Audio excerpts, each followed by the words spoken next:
జిల్లాలోని వెల్కతుర్తిలో రజతోత్సవ సభ కేసీఆర్ నిర్వహించడం అనేది జరిగింది. ఆ సందర్భంగా కేసీఆర్ మాట్లాడుతూ ఫ్రీ బస్సు ఎందుకు పెట్టిరు, దరిద్రము పెట్టినందుకు ఆడళ్ళు చుట్లు పట్టుకొని కొట్టుకుంటారు అని చెప్పిండు. దరిద్రమైన పని నీ కూతురు చేసింది.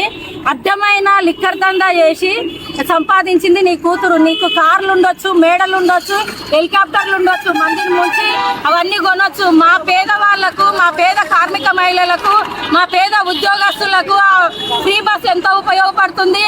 నెలకు ఒక 2-3 వేలు ఎంకికి పడుతున్నాయి. ఫ్రీ కరెంటు కానివ్వండి, 500 గ్యాస్ కానివ్వండి, సన్న బియ్యం కానివ్వండి, రైతులకు రుణమాఫీ కానివ్వండి. ఈ రకంగా కాంగ్రెస్ ప్రభుత్వం మహిళలకు ఉపయోగకరమైన పని చేస్తూ ఉంటే, పథకాలు పెడతా ఉంటే కేసీఆర్ జీర్ణించుకోలేక కడుపు ఉబ్బరం లేచి నిన్న ఫామ్ హౌస్ లో కూర్చొని ఎక్కింది దిగినట్టుంది. అందుకనే బయటికి వచ్చి నిన్న ఆ రకంగా మాట్లాడుతూ ఉన్నాడు.